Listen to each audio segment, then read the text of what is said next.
On a sunny Sunday morning, the small village of Alvarez slowly woke up for another day of devotion and communion. The bell of the chapel, an old building with stone walls covered in moss and large stained glass windows, called the faithful to Mass. It was a day like any other, except for the unexpected presence that would soon disturb the peace of the community. Father Lorenzo, a middle-aged man with graying hair and eyes full of kindness, was preparing for the service when he heard a noise coming from the entrance. Please subscribe and don't forget to turn on the notification bell to see more daily stories that need to be heard, and tell us in the comments where you're watching from. We'd love to hear from you. It was Leo, a stray dog known to everyone in the village, who, contrary to his usual calm demeanor, ran into the chapel with frenetic energy. The dog, focusing his attention on the new statue of Mary that the chapel had received, ran straight to the altar and began barking furiously. "Leo, what's the problem, my friend?" asked Father Lorenzo, surprised by the dog's agitation. Leo didn't respond, of course, but his behavior was enough of an answer. The faithful began to grow uneasy, murmuring among themselves about the dog's strange behavior. "This is a bad omen," whispered an old woman, making the sign of the cross. "There must be a logical explanation. Maybe an animal is hiding there," argued a young man, trying to stay calm. Father Lorenzo, trying to restore order, approached Leo, attempting to calm him with caresses and soft words. "Leo, please calm down. There's nothing here that can harm you." But Leo didn't calm down. He kept barking, his eyes fixed on the statue with an intensity that seemed to see beyond what humans could perceive. "Could it be that he sees something we don't?" murmured a young mother, holding her child closer. The tension grew in the chapel, with the faithful divided between irritation and curiosity. Some called for Leo to be removed, while others defended the dog, suggesting that his reaction could be a divine sign. "We will continue with our Mass. I ask that you maintain faith and calm," announced Father Lorenzo, trying to overpower the barks of Leo and the murmurs of the congregation. However, even with the Mass continuing, the incident with Leo cast a shadow of mystery over the Alvarez community. What would have been just another Sunday of devotion turned into the prelude to events that would test the faith and unity of all. As the day went on, Leo's behavior remained the main topic among the villagers. Discussions bubbled in the streets and in homes about the meaning of that reaction. "Do you think Leo sensed something wrong coming from the statue?" questioned Maria, the owner of the bakery, while serving fresh bread to a customer. "I don't know, but animals have sharp senses. Maybe he's trying to alert us about something," replied the customer, taking the bread and looking at the chapel across the street with a thoughtful expression. Meanwhile, Father Lorenzo was alone in the chapel after the Mass, gazing at the statue of Mary with a mixture of admiration and uncertainty. "What do you hide, my saint?" he murmured, more to himself than to the image before him. The arrival of Leo, the chapel of Alvarez, and its inexplicable reaction to the statue of Mary marked the beginning of a series of events that would reveal long-hidden secrets, testing the faith and courage of the people of Alvarez. What began as a quiet Sunday quickly transformed into the prelude to a mystery that would involve the entire village in a search for answers.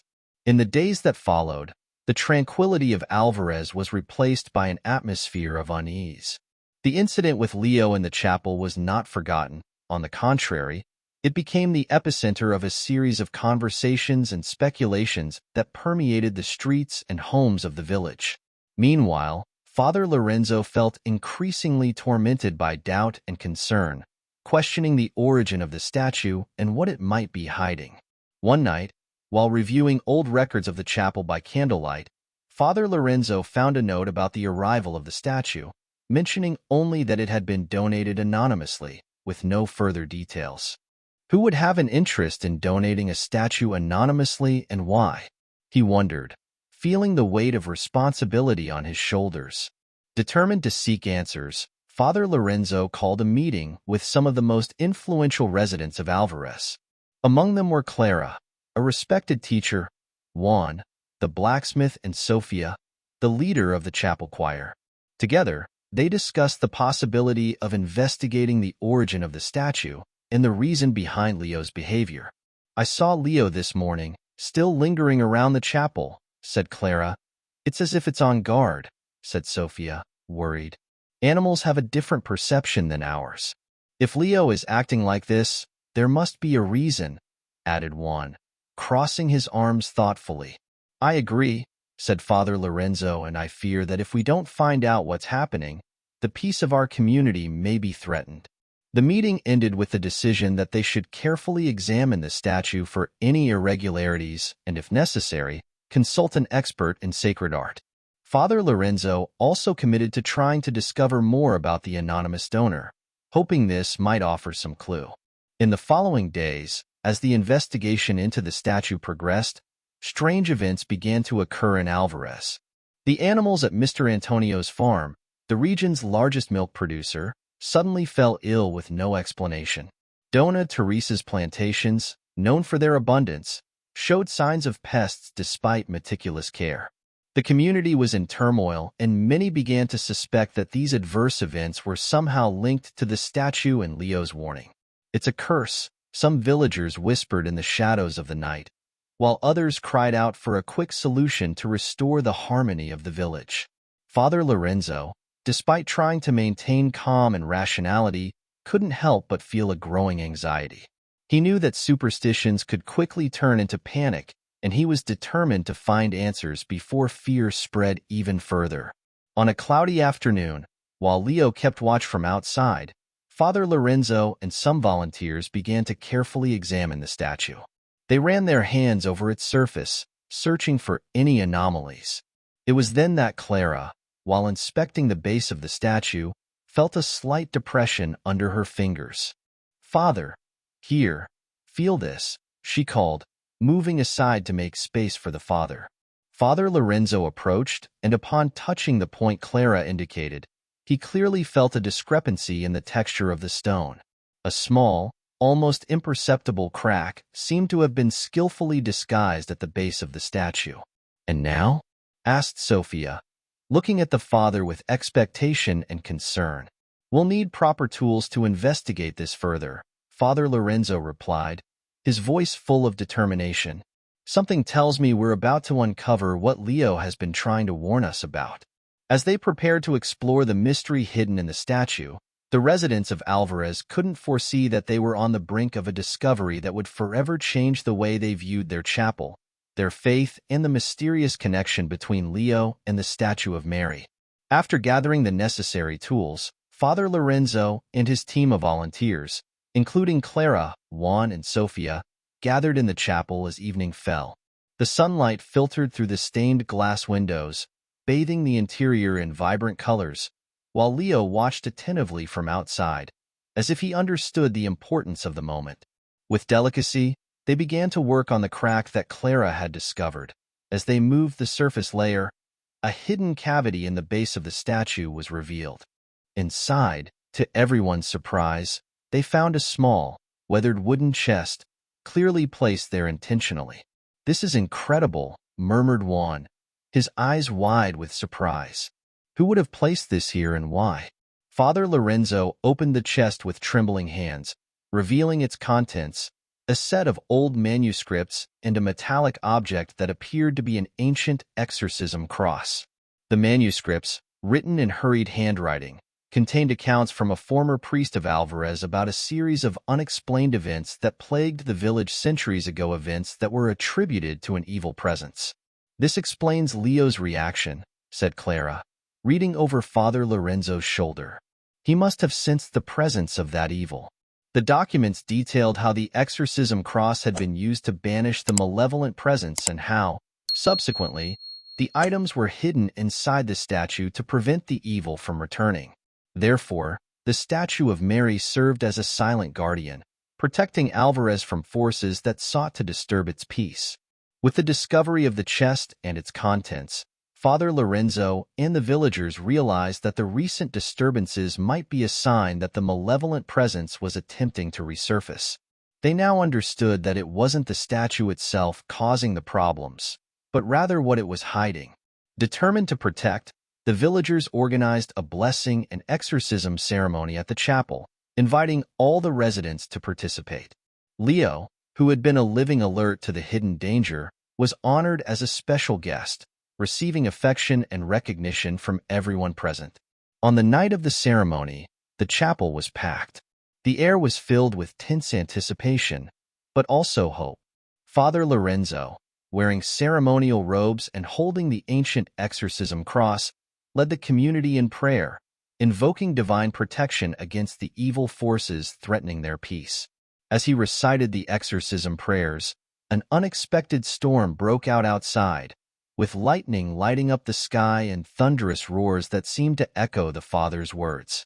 Leo, sitting calmly next to the altar, watched everything with a serene expression.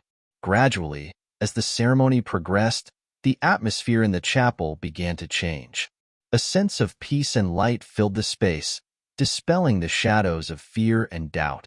When Father Lorenzo concluded the prayers, the storm outside ceased as suddenly as it had begun, leaving behind a deep calm.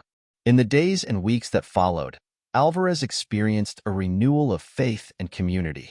The problems that had plagued the village vanished, and the residents felt a deep gratitude for Leo, whose intuition and loyalty had protected everyone from an invisible danger.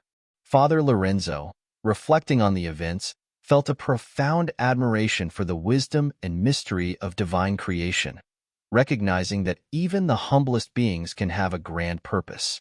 Leo, now adopted by the community as a hero, symbolized the connection between the divine and the earthly, a reminder that faith in all its forms has the power to unite and protect. The Chapel of Alvarez, with its statue of Mary still standing, became a symbol of hope and resilience against the forces of darkness, a guiding light for the village and for all those seeking refuge in their faith. And so, through unity and love, Alvarez thrived, blessed with lasting peace that resonated like an echo of the prayers of its ancestors. The exorcism ceremony in the Chapel of Alvarez marked the beginning of a new era for the village. The malevolent presence that once threatened the peace and harmony of the community had been banished, thanks to the courage and faith of the residents, led by Father Lorenzo and guided by Leo's protective instinct. The chapel, now purified and blessed, became a place of refuge and hope, a beacon of light for all who sought comfort and guidance within. In the months that followed, life in Alvarez flourished like never before.